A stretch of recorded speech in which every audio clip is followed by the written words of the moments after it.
एक संबंध R x से y में परिभाषित है, एक संबंध R x से y में परिभाषित है,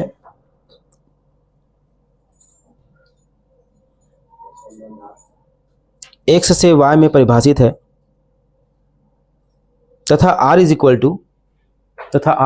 टू R में किस टाइप के एलिमेंट रहेंगे, A कॉमा B टाइप के एलिमेंट रहेंगे, सच दैट A किसके मेंबर होंगे, X के, B किसके मेंबर होंगे, Y के, एंड FA और FB आपस में क्या है, बराबर है।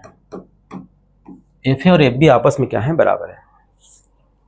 FA और FB आपस में बराबर है।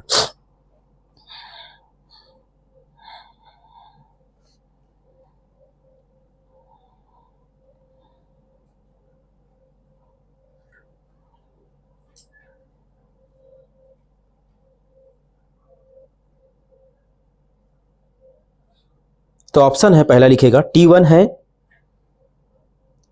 T2 है, T3 है और तुल्यता संबंध है, चार ऑप्शन लिख लिए। T1 है पहला, दूसरा T2 है, तीसरा T3 है और चौथा तुल्यता संबंध है। ठीक है।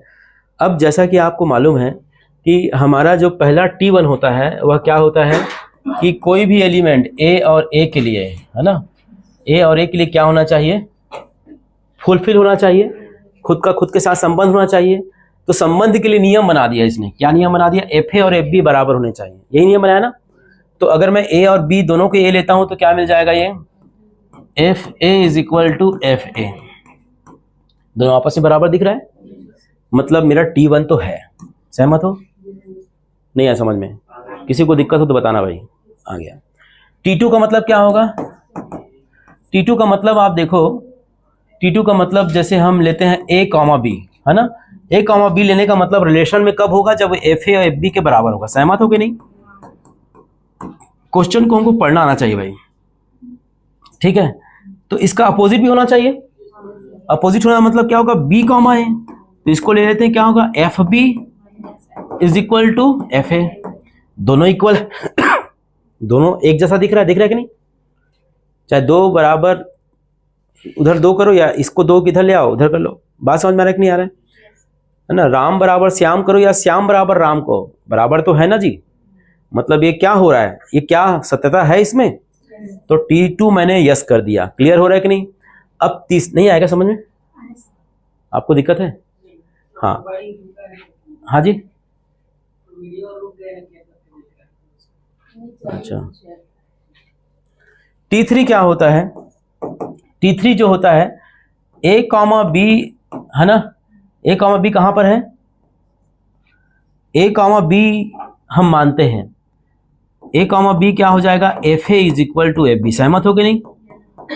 अब उसके बाद B कॉमा A लेते हैं, B कॉमा C लेते हैं, याद करो, तो कितना हो जाएगा, FB किसके इक्वल होगा, FC का। दोनों इक्वेशन से आप चेक करो तो आप पाओगे FA किसके इक्वल है, FB के, और FB किसके इक्वल है, तो क्या ये दोनों आपस में इक्वल होंगे, नहीं है समझ में जी।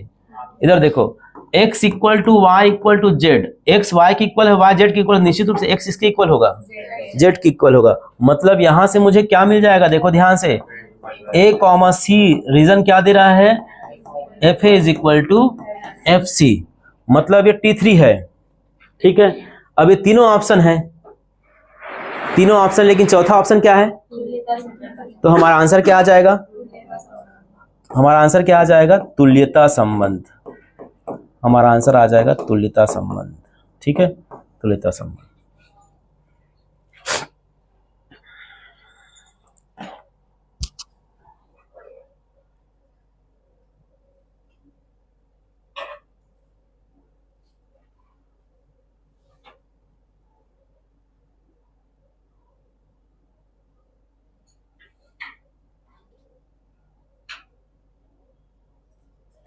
ये क्या है, सरल सरल क्वेश्चन इसलिए ले रहा हूं ताकि आपको अभ्यस्त करा सकूं कि आप जो है इसमें कैसे इस क्वेश्चन को डील करना है।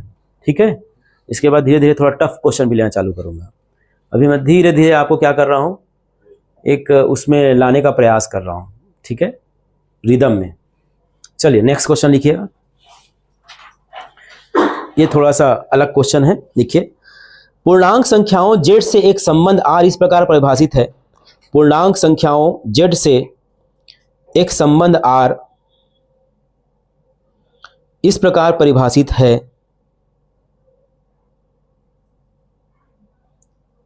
लिख लिए, इस प्रकार परिभाषित है, इस प्रकार परिभाषित है।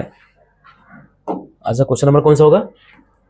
3। इस प्रकार परिभाषित है कि r इज इक्वल टू क्या होगा, r में a कॉमा b टाइप के एलिमेंट रहेंगे। कैसे रहेंगे कि 3 जो है a माइनस b को क्या करता है, विभाजित करता है, विभाजित करता है। देखो नया नया चीज आने शुरू हो गया है ना, विभाजित करता है। तब इस संबंध में हमको बताना है कि ये संबंध क्या है, तुल्यता संबंध है कि नहीं, है ना। ऑप्शन मैंने लिखवा रहा हूं, अब हम सीधा चर्चा करते हैं। ऑप्शन आप लोग लिखते रहना, ठीक है। ये नियम क्या कहता है? सबसे पहली बात, ये जेड है। जेड का मतलब क्या होता है? इंटीजर, मतलब पूर्णांक। पूर्णांक मतलब 0 1 2 3 4 and so on, -1 -2 and so on, ये हो जाएगा। तो ए बी कहां पे है? 3 a माइनस बी को विभाजित करता है। तो आप देखिए क्या कहना चाह रहा है, कवि क्या कहना चाह रहा है। 3 a माइनस बी को विभाजित करता है, यही ना। मैं कहता हूं 3 6 को विभाजित करता है, 3 दूनी 6। मैं कहता हूं 3 9 को विभाजित करता है, 3 तिया 9। मैं कहता हूं 3 12 को विभाजित करता है। तो मैं कहता हूं 3 a माइनस बी को विभाजित करता है। संबंध समझ में आ गया? ये जो 3 है इसको क्या करेगा जी? विभाजित करेगा, ठीक। अब देखो ध्यान से, पहला वाला जो कंडीशन है, पहला कंडीशन में हमेशा हम कहते हैं a comma a। a comma a का मतलब क्या होगा? 3 किसको विभाजित करेगा? a माइनस a, मतलब ये क्या हुआ? 0, है ना। 0 आएगा ना, तो 3 0 को विभाजित करता है। 3 शून्य शून्य। क्लियर हो रहा है कि नहीं हो रहा है? मतलब ये हमारा T1 सही है कि नहीं? क्यों जी? 3 शून्य शून्य, है ना भाई। ये 0 आया, 0 भागे 3 करो तो क्या आएगा जी? कुछ तो आता है? क्योंकि आप T1 देख रहे हो, T1 मतलब तुल्यता संबंध ले रहे हो। तुल्यता संबंध का मतलब क्या होता है? खुद का खुद के साथ संबंध। यहाँ पे a का b के साथ संबंध है, तो a माइनस b के साथ डिलीमेंट से क्या, तो a का b के साथ है, तो ऐसा रिलेशन डेवलप हो रहा है। जब खुद का खुद के साथ होगा तो b भी a हो जाएगा, हमेशा करते आए इससे पहले क्वेश्चन में। तो 3 जो है a माइनस a मतलब 0 को क्या करता है? को विभाजित करता है, ठीक है। तो विभाजित करता है मतलब मेरा पहला कहानी तो सही निकला। दूसरा की बात करते हैं। दूसरा क्या है? दूसरा में क्या कहते हो आप? a माइनस बी, है ना, सॉरी, ये क्या होता है? a comma B. a comma B का मतलब क्या हुआ भाई? 3 a माइनस बी को क्या करता है? विभाजित करता है। समझ में आ रहा है कि नहीं आ रहा है? इसका उल्टा b कॉमा a क्या हो जाएगा? 3 b माइनस a को क्या करता है? विभाजित करता है। अब ये बताओ, ये 3 जो है इसको माइनस कर देता हूं तो भी तो इसको विभाजित करेगा। बोलोगे सर ये तो समझ नहीं आया। मान लेते हैं a माइनस बी 12 है, तो ये माइनस 12 हो जाएगा, यही तो होगा ना। तो 12 को 3 से डिवाइड करो तो भी 3 चौक 12 आएगा, और 12 को 3 से डिवाइड करो तो -4 आएगा। मतलब क्या हुआ? माइनस भी तो अलाउड है ना, बिकॉज जेड है। ये नेचुरल नंबर कहता थोड़ा अलग कहानी रहता। ये क्या है? जेड है। जेड मतलब पूर्णांक संख्या। तो यहाँ पे पूर्णांक संख्या आएगा ना, थोड़ा सा समझना, क्योंकि थोड़ा सा ना ये अब कठिन टाइप का दौर शुरू हो गया है। ये b माइनस a का मतलब क्या हुआ कि b माइनस a कुछ नंबर होगा, वो नंबर को कौन डिवाइड करने वाला है? 3, ठीक। तो मैं कहता हूं a भी रिलेशन में है, मतलब ये 3 a माइनस बी को विभाजित करेगा। a और b में संबंध है, इसका मतलब क्या हुआ? a जो 3 है वो a माइनस बी जो भी होगा उसको क्या करता है? विभाजित करता है। तब मैं इसका उल्टा भी चेक करते हैं। तो उल्टा मैंने b minus A, b comma a लिया, तभी क्या हुआ? b माइनस ए। मैं अब b माइनस, ये तो तय हुआ कि 3 a माइनस बी को विभाजित करता ही है नियम के तहत भाई, जो रूल में कहा है। तो मैं इसको a माइनस बी बनाने के लिए ऋण कॉमन निकाल लिया, तो क्या मेरा ऋण a माइनस बी। अब ये बताओ, एग्जाम्पल से लेते हैं। मान लेते हैं a माइनस बी को मैं 12 मानता हूं, तो b माइनस ए मेरा क्या हो जाएगा? -12 हो जाएगा। अब देखो 12 को 3 डिवाइड कर रहे हैं, कितना होगा? 4। 12 को 3 डिवाइड कर कितना होगा? 4 या -4, उससे फर्क पड़ता है क्या? क्योंकि जेड है भाई, जेड में पॉजिटिव भी सही है और निगेटिव भी सही है, कोई दिक्कत नहीं है। तो ये लाइन क्लियर हुआ कि नहीं? मतलब ये तय हुआ कि 3 ऋण a माइनस बी को भी विभाजित करता है, अर्थात क्या हुआ, अर्थात ए बी और बी ए आपस में क्या हुए, इक्वल, मतलब ए बी के लिए बी ए मौजूद है, अर्थात ये T2 भी हमारा क्लियर हो रहा है। समझ में आ रहा है कि नहीं आ रहा जी? डाउट है?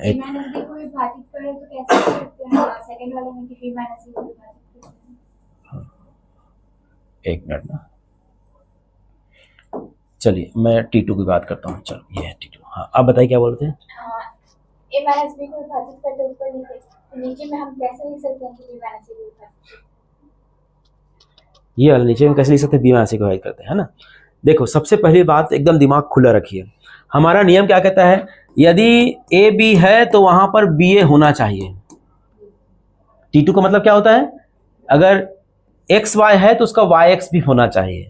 आप देखो ना सममित में क्या होता है, सममित में एक्स वाई है तो उसका वाई एक्स होना चाहिए, यही है ना। तो एक्स वाई तो है, एक्स वाई है, किसके लिए है? तब होगा जब 3 a माइनस बी को विभाजित करता है। मतलब ए बी जो है वो 3 a माइनस बी को विभाजित करता है, ये हमारा अंडरस्टूड है, दिया हुआ है। अब क्या करेंगे? अब क्या करेंगे कि हमको ये बताना है कि b कॉमा ए, मतलब उसका अपोजिट भी 3 जो है उसको b माइनस ए को विभाजित करता है, ये हमको बताना है। ठीक, तो 3 हमको b माइनस ए को विभाजित करता है, ये हमको बताना है। लेकिन इसको बताने से पहले मैं b माइनस ए, हमारा तो ये तय हुआ ना, पहला वाला जो टर्म है ए बी, वो तो a माइनस बी को विभाजित कर ही रहा है 3 जो है।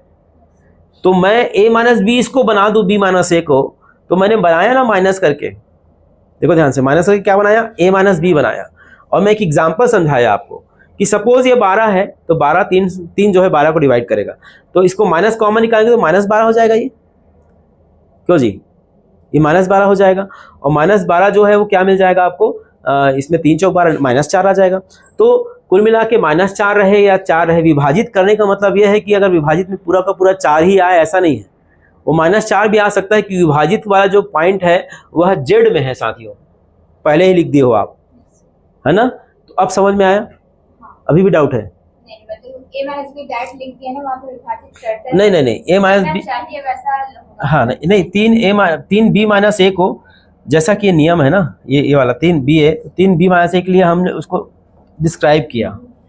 हाँ सही बोल रहे, इसको नहीं लिखना चाहिए था, के लिए बस लिख दो, करने से पहले हम लिख चुके हैं विभाजित करते हैं। हाँ चलो ठीक है ना। हमको ये बनाना पड़ेगा हर बार a माइनस बी है ना, a माइनस बी बनाना पड़ेगा।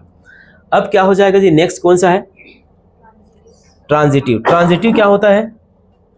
ट्रांजिटिव में T3 में मैं कहता हूं a कॉमा b, इसका मतलब क्या होगा? 3 a माइनस बी को क्या करता है? विभाजित करता है, सही है, विभाजित करता है, ठीक है। 3 a माइनस बी को विभाजित करता है, मतलब ऐसा होगा ना, a minus B is equal to 3 विभाजित करता है तो m आएगा। 12 को 3 विभाजित करता है तो कितना था? m का मान 4 आता ना, नहीं आ समझ में?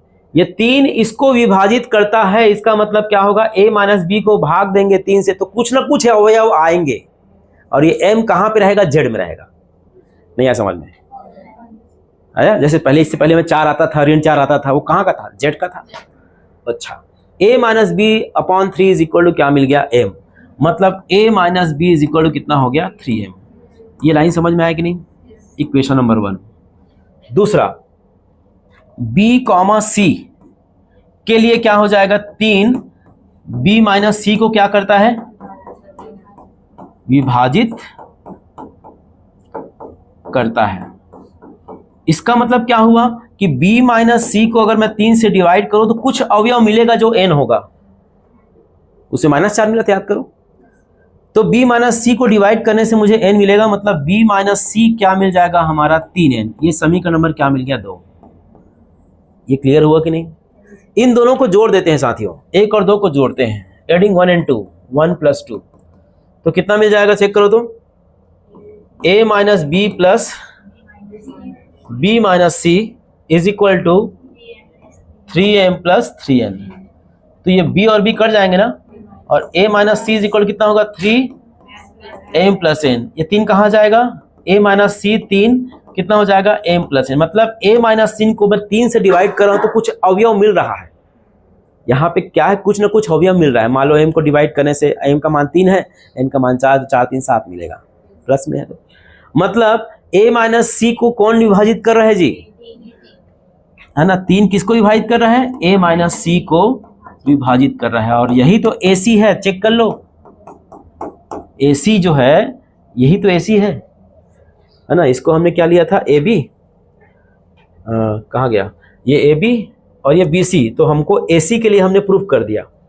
इसका मतलब क्या हुआ, इसका मतलब ये तीनों के तीनों हमारा क्या है, ट्रू है, इसलिए हम क्या कहेंगे, ये इक्विवेलेंट रिलेशन है, तुल्यता संबंध है। ठीक है, थोड़ा सा क्लिष्ट है लेकिन मेहनत करोगे तो जल्दी जल्दी बनेगा। कौन वैल्यू रखने से, हाँ वैल्यू रखने जल्दी आ जाएगा, हाँ वैल्यू रखने जल्दी आ जाएगा। और 1 रखने से वहाँ 3 हो जाएगा, 3 3 से डिवाइड हो जाएगा। तो इसी में भी हम रख देंगे तो वहाँ भी डिवाइड हो जाएगा। हाँ इसमें भी सेम आ जाएगा। हाँ हाँ, वैसा भी कर सकते हैं, वैसा भी कर सकते हैं।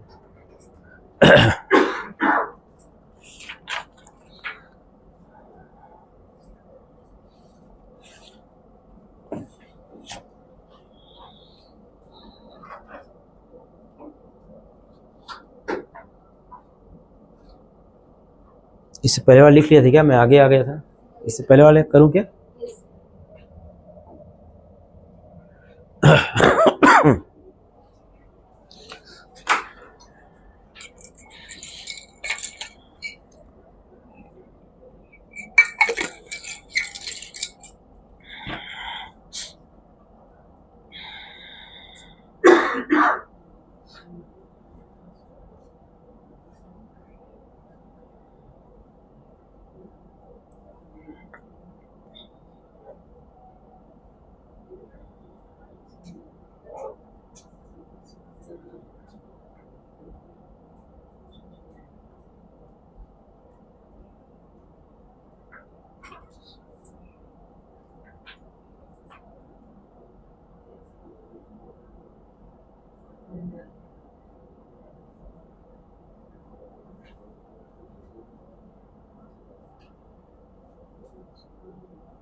आगे बढ़े, लिखिए क्या लिखिएगा, प्राकृतिक संख्या n से एक संबंध, प्राकृतिक संख्या n में एक संबंध छोटा है परिभाषित है। प्राकृतिक संख्या n में, नेचुरल नंबर में छोटा है करके एक संबंध है, वो परिभाषित है।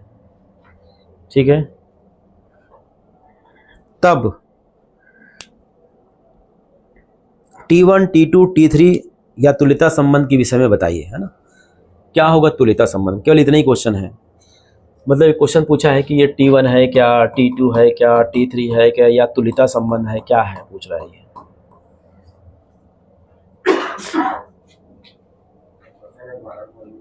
लिखेगा, प्राकृतिक संख्या के n में, प्राकृतिक संख्या n में एक संबंध, प्राकृतिक संख्या n में एक संबंध लेस देन परिभाषित है, एक संबंध लेस देन परिभाषित है। ठीक है, लेस देन परिभाषित है तब, है ना। ये 4 ऑप्शन दिएगा, T1 है, T2 है, T3 है या तू लेता है, ठीक है। अब ये बताओ नेचुरल नंबर में क्या होता है? नेचुरल नंबर में होता है 1 2 3 4 dot dot dot and so on. Less than का मतलब क्या हुआ? हम कोई भी 2 एलिमेंट लेंगे, ठीक है। पहला वाला कहानी क्या कहता है? खुद का खुद के साथ रिलेशन, खुद का खुद के साथ रिलेशन। इसका मतलब मैं 1 और 1 लूंगा और चेक करता हूं कि 1 छोटा होता है क्या 1 से, संबंध में 1 छोटा होता है क्या 1 से, इसका मतलब T1 तो नहीं हुआ। क्लियर हो रहा है? T2 की बात करते हैं। T2 के लिए हम क्या करते थे? A, B लेते थे, मतलब ये मान के चल रहे हैं कि A लेस देन है B से, इस नियम के तहत। तो मैं B, A लूंगा तो क्या हो जाएगा? B लेस देन है A से। एग्जाम्पल देखते हैं, 1 छोटा है ना 2 से, उल्टा करेंगे तो क्या नियम बन रहा है? क्या नियम का विपरीत जा रहा है, इसका मतलब ये T2 भी नहीं है, ठीक है। और T3 की बात करते हैं। T3 में आप देखो, T3 में अगर मैं A B लेता हूं तो ये क्या होता है? A छोटा है B से, सहमत हो? B C लेता हूं, इसका मतलब क्या हुआ?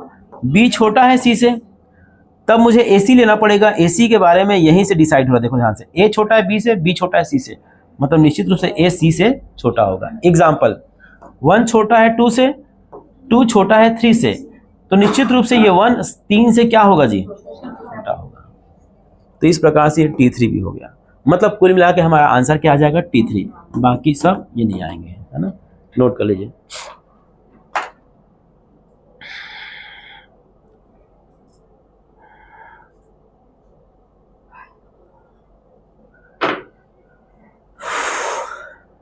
कुछ कुछ अब दिमाग में बैठ रहा है बात?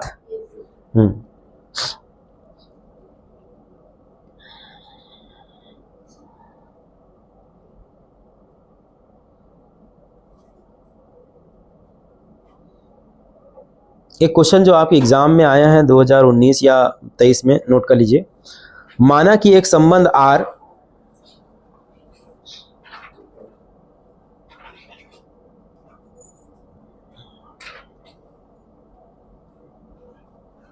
पूर्णांकों के समुच्चय में इस प्रकार परिभाषित है।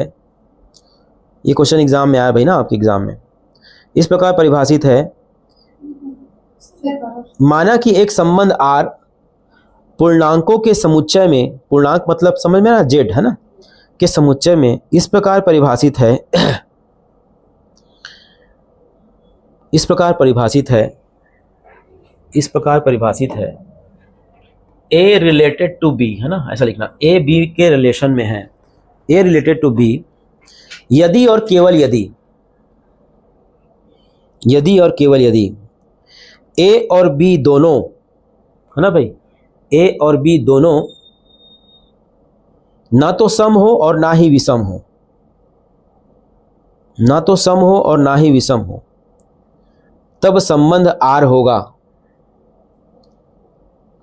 तब संबंध R होगा। पहला T1 व T2, तब संबंध R होगा पहला। T1 व T2 हो गया। दूसरा है T2 एंड T3। तीसरा है T2 है परंतु T1 और T3 नहीं।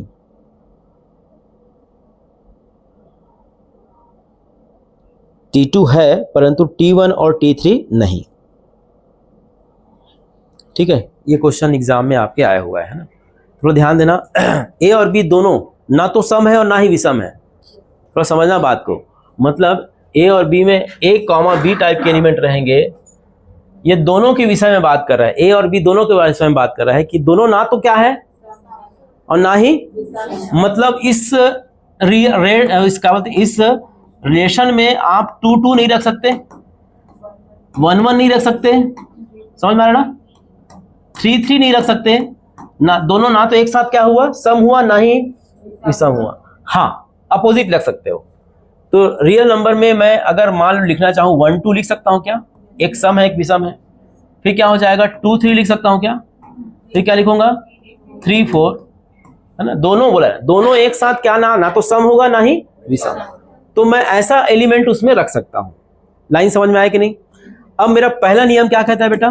पहला नियम कहता है कि खुद का खुद के साथ संबंध होना चाहिए, खुद का खुद के साथ रिलेशन होना चाहिए, मतलब ए कॉमा ए मुझे मिलना चाहिए। ठीक है भाई, तो खुद का खुद के साथ वाला तो है ही नहीं, क्योंकि पहले रिस्ट्रिक्शन डाल दिया है वो, भाई सम सम रखते विषम विषम रखते तो दोनों सब हो जाता। तो पहले कंडीशन पर ये T1 नहीं है। सबको समझ में आया कि नहीं? जल्दी बोलो। हाँ आया? T1 क्यों नहीं है? कोई बताएगा? क्योंकि खुद का खुद के साथ ए कॉमा ए नहीं दिख रहा है, कहीं पर भी दिख रहा है क्या? आप जो भी लोगे यहाँ अलग ही मिलेगा ना। 1 3 ले रहे हो, 3 मान लो 1 करोड़ लेंगे तो 1 करोड़ 1 लेना पड़ेगा। क्लियर हो रहा है कि नहीं? मैच नहीं करने वाला है। T2 क्या है? T2 जो होता है वो a कॉमा बी लेने पर, a कॉमा बी का मतलब क्या हुआ? 1 कॉमा 2। ठीक है, मतलब a और b इस पैटर्न में चलता है। तो b कॉमा 1 लेने से क्या हो जाएगा? ये 2 कॉमा 1 इसमें कहीं ना कहीं रहेगा, इस सेट में, इस रिलेशन में कहीं ना कहीं दिखेगा वो, ये r नहीं रहेगा ना, कहीं ना कहीं दिखेगा। आप कुछ भी लो ना, ए बी तो किस पैटर्न का है, इस पे इसको चेंज कर दो तो 2 1 भी तो दिखेगा, कहीं कहीं आगे बढ़ेंगे तो। एक सम और एक विषम होना चाहिए, ये नहीं कहा है कि पहला वाला रहे या दूसरा वाला रहे, दोनों साथ साथ सम ना तो साथ साथ विषम होना चाहिए, ये कहा है क्वेश्चन में। चलिए, तो ये हमारा सही है हुआ, क्या चेक करो। T3 क्या होता है? T3 कहता है कि A रिलेटेड टू B, है ना, इसका मतलब सपोज हम 1 2 लेते हैं एग्जांपल्स, है ना। B रिलेटेड टू C, इसका मतलब मैं ले लेता हूं 2 और 3 लेता हूं। ठीक, तब ये बताइए AC अगर बताना है तो इसके हिसाब से AC क्या हो जाएगा? 1 3, और 1 क्या है? विषम। 3 क्या है? दोनों विषम, दोनों विषम नहीं होने चाहिए, यही कहा ना क्वेश्चन में, दोनों सम नहीं होने चाहिए और दोनों विषम नहीं होना चाहिए। इसलिए ये तो समझ में आता है, लेकिन इसका जो अपोजिट है AC जो वाला पार्ट है वो गलत आ रहा है, इसलिए मेरा आंसर क्या आएगा? T2 आएगा।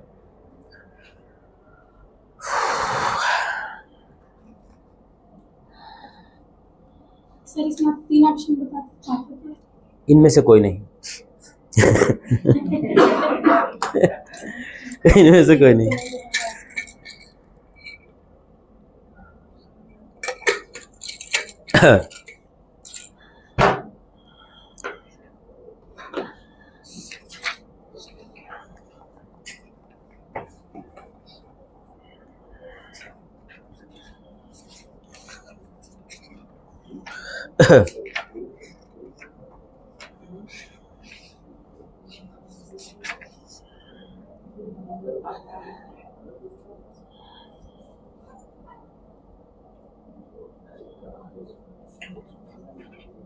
लिखिएगा समुच्चय R।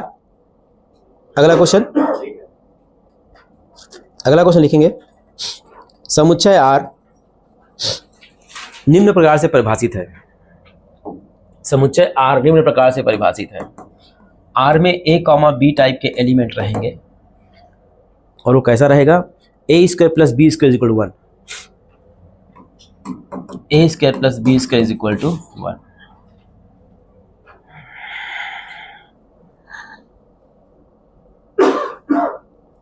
और ये R क्या है? वास्तविक संख्याओं का समुच्चय है। ठीक है, R में जो एलिमेंट रहेंगे, मतलब A और B सब कहाँ के रहेंगे? रियल नंबर के रहेंगे साथियों। जो A और B सब वो कहाँ के एलिमेंट रहेंगे? लिख लो साइड में, A and B belonging to R। R मतलब यहाँ पे आप देख लेना, एक रिलेशन R ये है, ये क्या होगा? वास्तविक संख्या।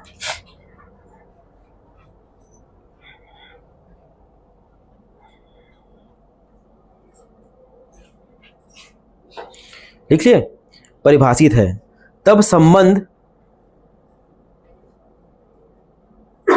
T1 है, पहले लिखेंगे T1 है, दूसरा T2 है, तीसरा T3 है, और चौथा तुल्यता संबंध है। तुल्यता संबंध है।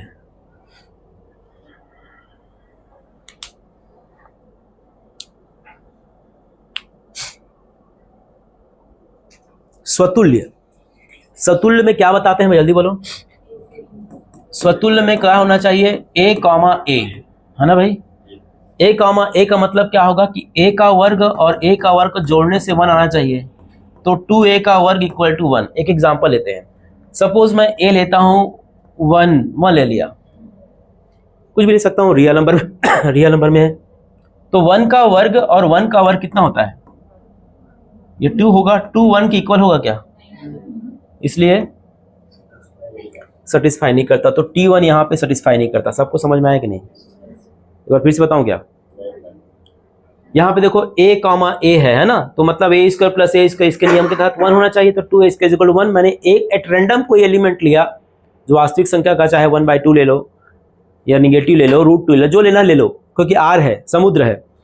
तो अब मैंने a का 1 लिया, तो 1 का वर्ग और 1 का वर्ग कितना होगा, 2। 2 कभी भी 1 के इक्वल नहीं आ जाए। कुल मिला के नियम संबंध ये कहता है कि a और b के वर्गों का योग करने पर हमेशा क्या मिलना चाहिए, 1 मिलना चाहिए।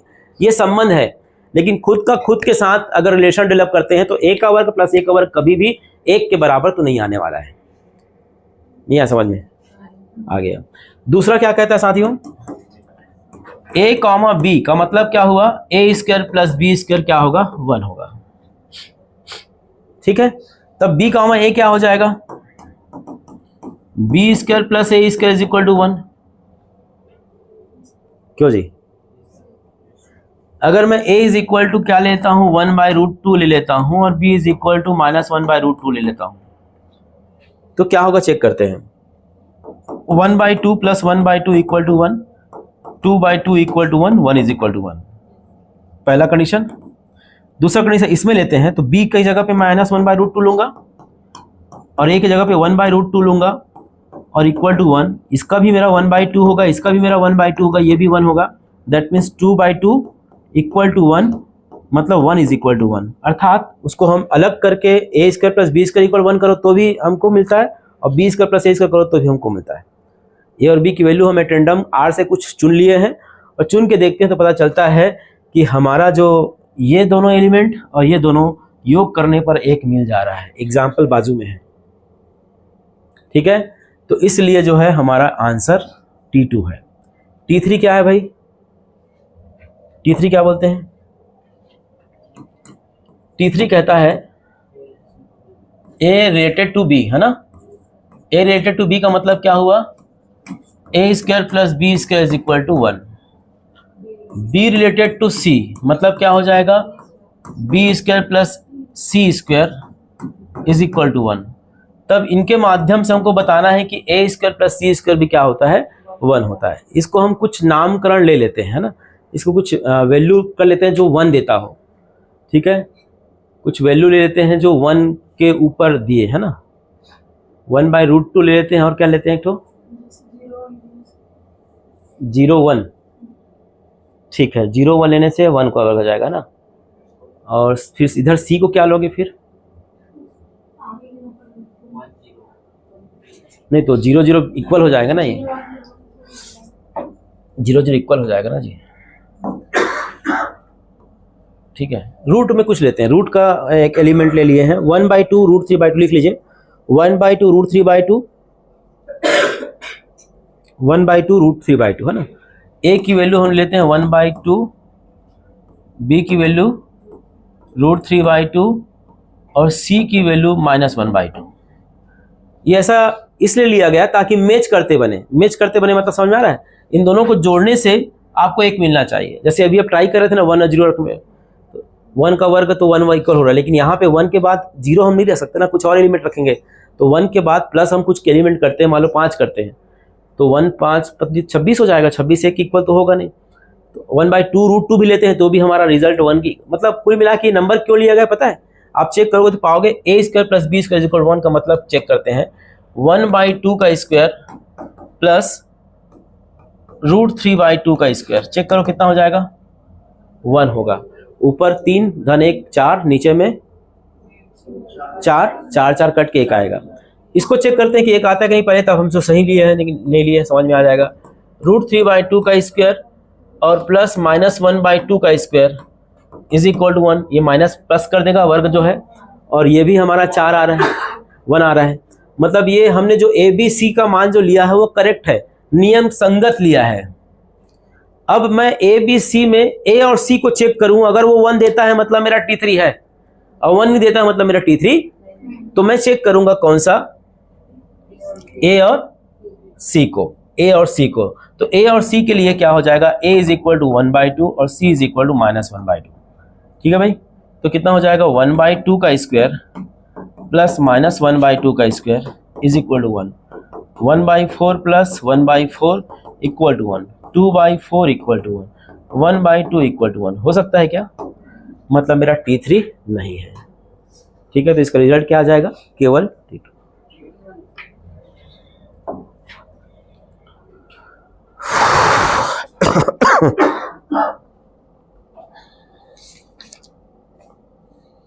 सर्दी खांसी मेरे को लगभग 15 दिन पेड़ता है यार, कसम से।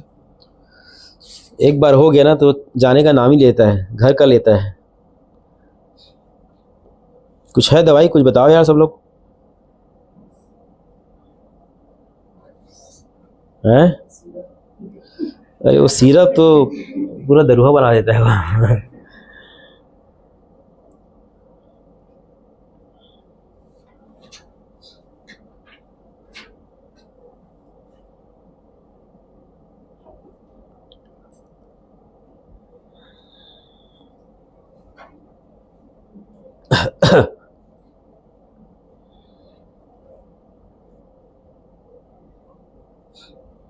लिख ले क्या, देखो आगे बढ़े। प्रीवियस ना, नेक्स्ट, इसको नोट कर लो। इसको थोड़ा साथ साथ लिखते भी जाना आप लोग ना, कुछ कुछ, ताकि आपको याद रहे। क्या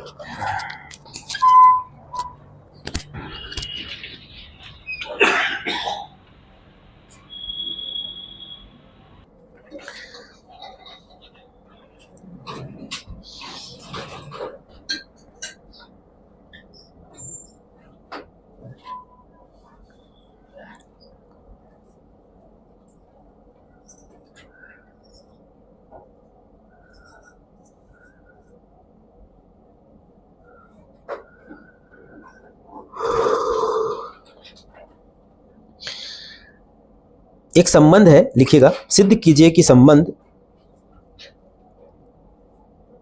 A इज इक्वल टू, है ना, A is equal to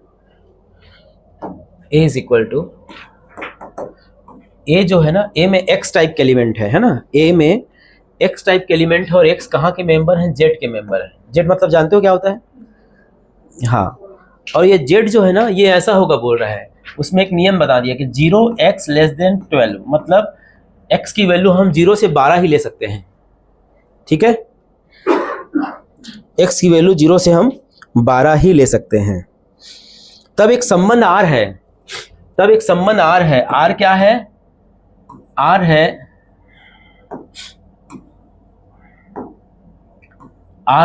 A, B type के एलिमेंट रहेंगे, A, B टाइप के एलिमेंट रहेंगे, और वो कैसा रहेगा, A B के बराबर होगा। तब इसके तुल्यता संबंध के विषय में बताना है ना भाई। तो पहला कहानी T1 का मतलब खुद के साथ संबंध होने चाहिए। ठीक है, तो ये बताओ A का कहने का मतलब क्या हुआ, A B का कहने का मतलब A बराबर B होता है, तो A कहने का मतलब क्या होगा, A आपस में A के बराबर होगा, बिल्कुल सही बात है।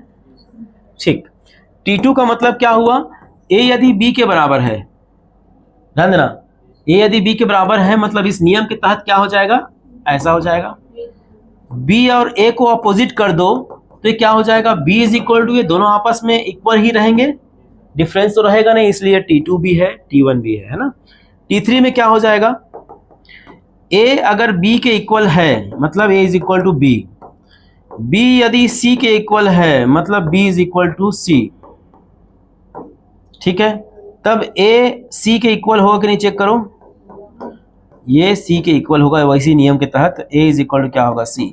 तीनों आपस में इक्वल है, अर्थात T1 T2 T3 आर क्या है, सेटिस्फाई कर रहा है, मतलब ये तुल्यता संबंध रखता है। समझ में आया कि नहीं सबको, तुल्यता संबंध समझ में आया।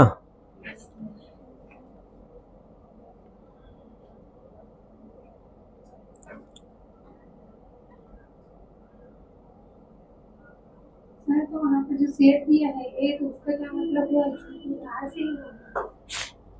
नहीं ठीक है ना, यहाँ पे देखो ध्यान से, 0 से 12 में कोई एलिमेंट जैसे 0 ले लिया आप, 0 इक्वल टू 0 हो जाएगा। हाँ 1 इक्वल टू 1 ले लोगे तो, है ना, इसलिए। ठीक है, अगला क्वेश्चन नोट करेंगे।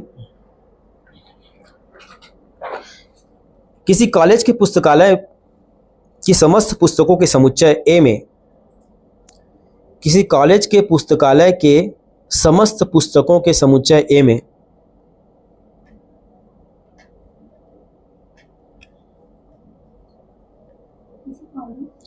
के पुस्तकालय की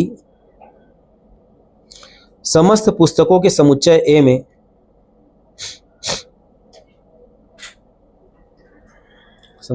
में आर डिफाइंड है ना, रिलेशन डिफाइंड है। रिलेशन क्या डिफाइंड है?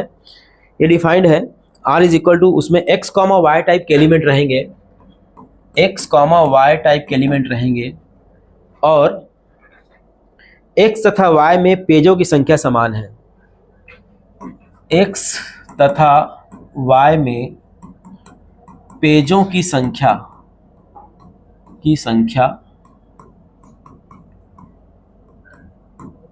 समान है। पेजों की संख्या समान है, तब इसके तुल्यता संबंध के विषय में बताइए।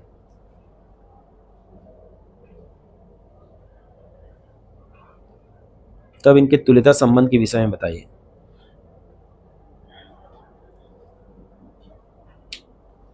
ठीक है, क्वेश्चन क्या कहता है, जैसे मान लो पुस्तकालय बहुत सारे बुक हैं, एक्स टाइप के बुक हैं, वाई टाइप के बुक हैं, लेकिन क्या है कि दोनों में जितने पेज है, मान लो एक में 100 पेज है, दूसरे में भी 100 पेज है, मतलब पेजों की संख्या समान का मतलब क्या हुआ, सब में पेजेस क्या हैं, इक्वल हैं। जितने पुस्तकालय है, जितने पुस्तक हैं, सब में क्या होंगे, बुक अलग अलग हैं, एक्स वाई टाइप के अलग अलग बुक हैं, लेकिन सब में पेजेस क्या हैं, बराबर है। ठीक, तब इसके बारे में आप थोड़ा ध्यान से देखिए। जैसे मैं T1 की बात करता हूँ, T1 क्या कहता है, एक्स और वाई रिलेशन में है, मतलब क्या होगा, एक्स तथा वाई के पेजों की संख्या बराबर होगी। मैं कहता हूं एक्स और एक्स रिलेशन में है, मतलब क्या हुआ, एक्स तथा एक्स में पेजों की संख्या क्या होगी, समान होगी। और स्वाभाविक है, खुद की एक बुक है, मान लो एक्स है, और उसमें जितना काउंट करेंगे उसी को फिर से काउंट करोगे, दोनों इक्वल होंगे ना जी। खुद का खुद के साथ रिलेशन में है कि नहीं। अभी जो बताया सेम क्वेश्चन है, लेकिन थोड़ा सा चेंज हो गया है, किस टाइप से, पैटर्न से चेंज हो गया है, मतलब शाब्दिक रूप से चेंज हो गया है। हालांकि वो पहला इससे पहले जो बताया वही कहानी है। एक्स कॉमा वाई का मतलब क्या हुआ, एक्स तथा वाई में पेजों की संख्या क्या होगी, पेजों की संख्या समान है। तो ये बताओ, वाई एक्स लिख देता हूं मैं तो भी क्या फर्क पड़ेगा, इसमें लिखूंगा वाई तथा एक्स में पेजों की संख्या, मतलब एक्स एक बुक ले लो, वाई एक बुक ले लो, दोनों के पेज कितने होंगे, सेम होंगे। उल्टा ले लो, वाई को पहले ले लो, गिनो 100 पेज आया, एक्स को पहले ले लो, उसके बाद ले लो 100 पेज आया, दोनों आपस में क्या होंगे, इक्वल होंगे, मतलब मेरा T2 भी ओके है। और वैसे ही आप T3 को ओके कर सकते हो, कैसे कि एक्स कॉमा वाई का मतलब क्या होगा, एक्स और वाई बराबर, वाई कॉमा जेड में क्या होगा, Y is equal to Z.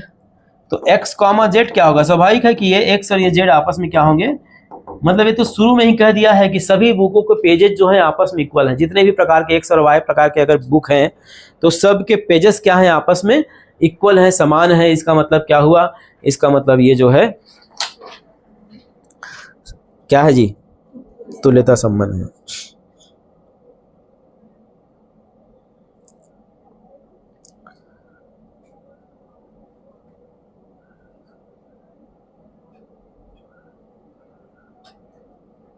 Z पूर्णांक संख्या, अगला क्वेश्चन लिखेंगे,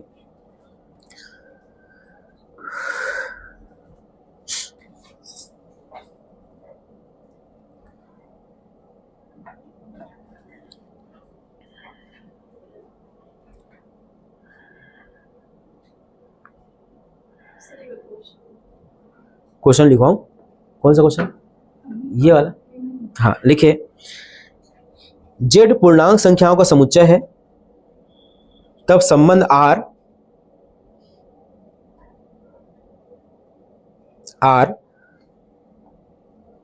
ए कॉमा बी के रूप में, ये नोट कर लिए क्या, एक संबंध आर है जो डिफाइंड है किसमें, ए कॉमा बी में डिफाइंड है, ए कॉमा बी में डिफाइंड है इस प्रकार से कि ए प्लस बी क्या हो, सम हो।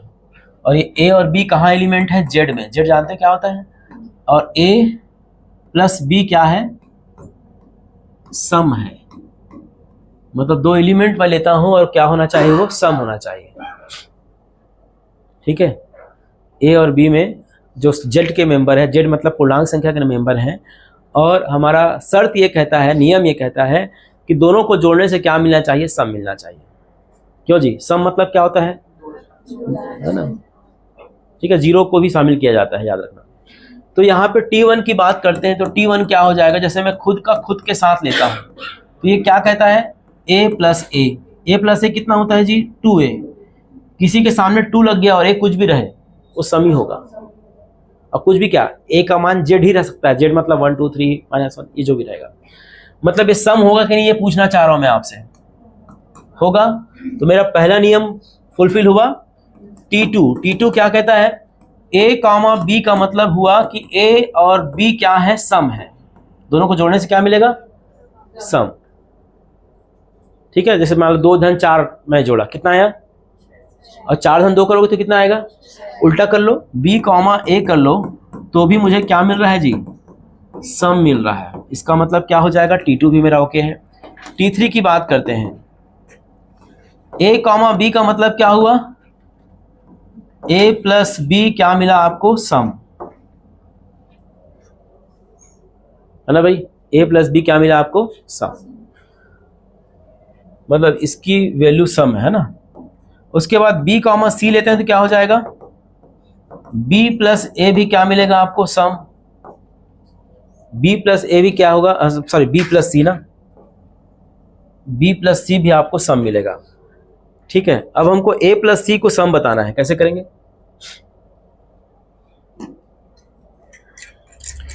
a कॉमा बी क्या है, a प्लस बी सम है ना।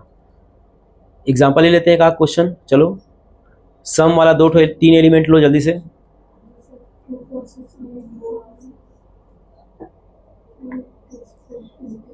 2 प्लस 4 क्या होगा, 6 सम हुआ, और 6 प्लस 2 4 ले लेते हैं, आगे जो भी एलिमेंट 8 ले लेते हैं, समझ में आया कि नहीं, तो ये भी सम हो जाएगा।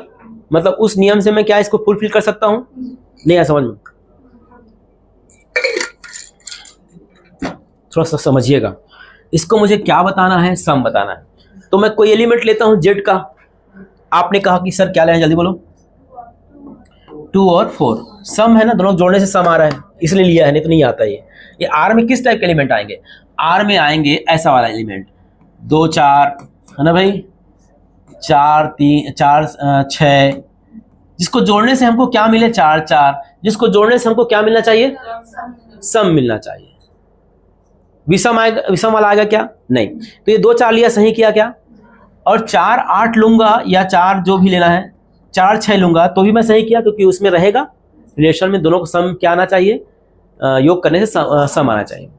तो ये बताओ, ये 4 4 इक्वल हुए, तो 2 और 6 को हम ऐड करेंगे तो कितना हो जाएगा, 8, ये भी क्या है, सम। एक एग्जांपल से मैंने यहाँ पे क्लियर कर दिया, तो मेरा T3 भी ओके है। इस प्रकार से T1 T2 T3 are okay, that means ये क्या है, तुल्यता संबंध है। ऐसी a माइनस बी सम वाला क्वेश्चन है, उसको ही बना लीजिएगा।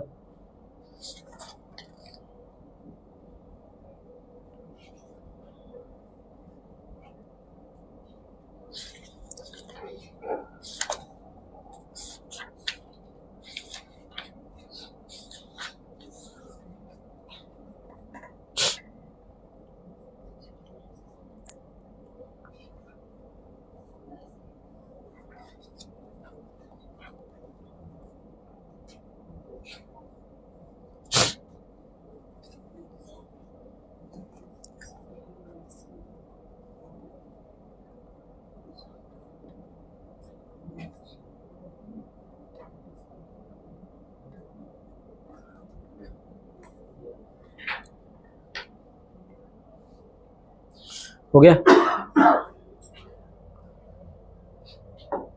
देखिए संबंध वाले जो क्वेश्चन होते हैं ना, इसमें सबसे पहली बात मैं रिलेशन डेवलप किया था, तो रिलेशन में ए क्रॉस बी क्रमित युग्म बात किया था।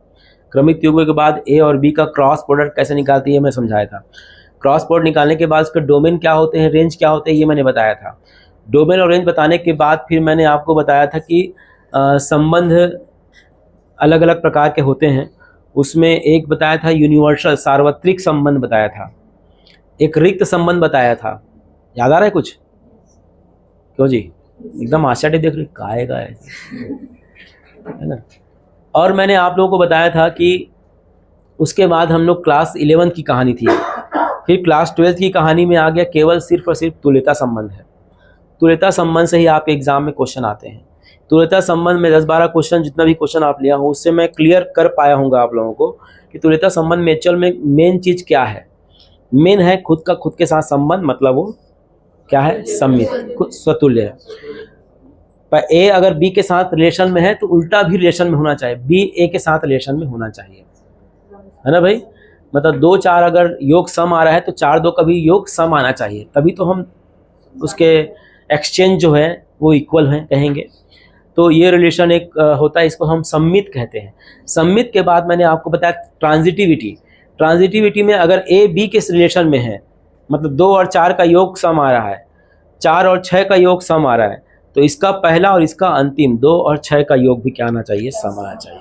अर्थात ये एक लयबद्धता होनी चाहिए। तो अगर ऐसा आप बता पाते हैं, है ना, हर क्वेश्चन में आप जैसे मैं नंबर भी ना नंबर सिस्टम लेकर के आप सॉल्व करेंगे। आपको ये सॉल्व नहीं करना है, याद रखना। ये जो सॉल्व करना क्या है कि 11-12 में नंबर पाने के लिए करते हो। जैसे मैं नंबर लेकर के किया ना, जैसे जेड में बोल दिया तो जेड के एलिमेंट ले लो आप। जेड मतलब क्या होता है, पूर्णांक। पूर्णांक के कोई भी नंबर ले सकते हो क्योंकि उसने अलाउ किया है आपको। क्वेश्चन अलाउ करता है कि जेड लो, तो जेड के कोई भी नंबर ले लो। अब 3 ही नंबर तो खेलना है जी, खुद का खुद के साथ खेलना है, 2 एलिमेंट के साथ खेलना है, 1 2 2 1 ऐसा। और तीसरा है 3 एलिमेंट के साथ खेलना है, 1 2 3।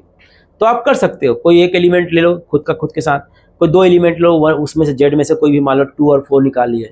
और उसके बाद जो कंडीशन दिया है, कंडीशन में a-b सम है, a+b सम है, तो उसी को जोड़ घटा के देखते रहो ना जी। एक के लिए कहानी मतलब सबके लिए कहानी। और फिर उसके बाद रफ में ये काम करके सीधा सीधा टिक लगा के आ जाना। आपको पूरा ये डिस्क्राइब करने की आवश्यकता नहीं है, ये जो मैंने कहा है, ये जो मैं लिखा हूँ, ऐसा आपको पूरा बनाने की आवश्यकता नहीं है।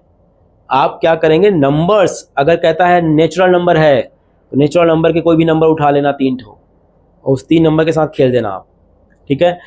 कुछ भी अगर क्वेश्चन में कोई क्लू देता है उस क्लू को ही पकड़ना है, और आपको इसको शॉर्टकट तरीके से बनाना है। ये मैंने जो बताया वो लॉन्ग कट है, इसलिए बताना पड़ा क्योंकि आपको अभ्यास हो जाए कि है क्या।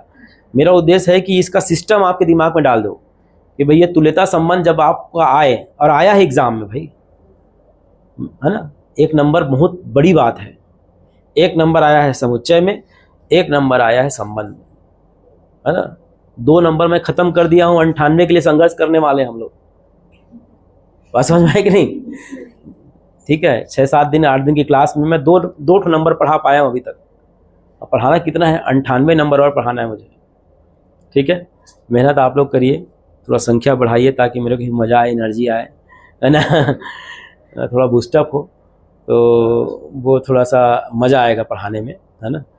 तो क्या होता है, सबका यहाँ पे लगा होता है खेल, ठीक है, सबका सिस्टम यहाँ बना रहता है। और संख्याएं कम होने पे थोड़ा सा एक समस्या तो होती है। लास्ट टाइम हुआ था, आप तो खुद जानते हो वहाँ पे क्या हुआ था, है ना। वहाँ से फिर हम इधर शिफ्ट हुए थे, तो उसके पीछे रीज़न यही था कि संख्या अगर ज़्यादा रहे तो हमको कहीं पे भी करने में कोई दिक्कत नहीं है। तो संख्या मेन निर्धारित करता है कि हम क्या कर सकते हैं, ठीक है। कल भी मैंने मेरे अगर चैनल देखे होंगे आप, कल का क्लास अगर अटेंड किए होंगे, कितने लोग किए थे अटेंड, पता ही नहीं है, बोलो। पढ़ तो चुके रहे सर, सेट लगा देखो ऐसे क्या ना, नहीं देखे, कोई नहीं देखे, बस एक जने आप नहीं देखे। अच्छा, वर्ग 2 तो है नहीं, क्या तैयारी कर रहे हो सर? कोचिंग ज्वाइन कर चुकी थी तो वर्ग 2 का। तो बाद में फिर नोटिफिकेशन आया तो फिर सोच रहा हूं अटेंड कर ही ले। हाँ, एक और सूचना आपके लिए है, एकलव्य विद्यालय के लिए भी बहुत सारी वैकेंसी आई हुई है, ठीक है। तो अगर आप लोग उसमें कर सकते हैं, लगता है कि मैं कर पाऊँगा, तो आप लोग थोड़ा मेहनत करिए, उसका थोड़ा सिस्टम थोड़ा हटके है। पहला मैथ्स नहीं ले रहा है वो, पहला वाला एक ठो ना सामान्य जीके फीके ये सब करेगा, हाँ रीजनिंग विजनिंग है ना। उसके बाद उसमें पास हो गए तब मैथ्स की तरफ आओ कहता है। पहले क्या होता था, सीधा एक एग्जाम होता था, एक इंटरव्यू होता था और सेलेक्ट कर लेते थे। अब क्या कर रहा है, अब पहले आपका रीजनिंग चेक करेंगे है ना, जीके चेक करेंगे, उसमें अगर आप नंबर पाते हो, उसमें भी एक तो कैटेगरी एक तो 20 नंबर का है, उस 20 नंबर में 8 नंबर पाने इच्छा कहता है ना, जो भी होगा उसमें 8 नंबर पाना है। अब 8 में कोई 7 पा गया, उधर मान लो 100 में 100 पा गया वो 0 बटे सन्नाटा है समझ में रहे ना, मतलब वो तोते की जान वो 20 नंबर में अटकी है, उधर आप जितना भी ले आओ, लेकिन ये अगर 8 की जगह 7 हुआ, उधर किया कराया पानी फिर गया।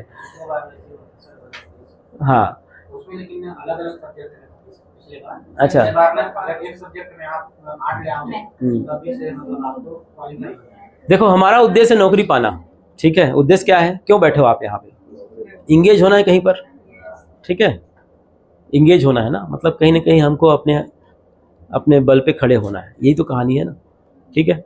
तो आप जहाँ पे भी मौका मिल रहा है उसको चूकना मत, ठीक है। वो सेंट्रल का है, केंद्रीय उसका है, तो उसमें अगर आज जाएंगे तो यहाँ मान लो 50 पा रहे तो वहाँ 1 पाओगे, समझ में आ रहा है कि नहीं।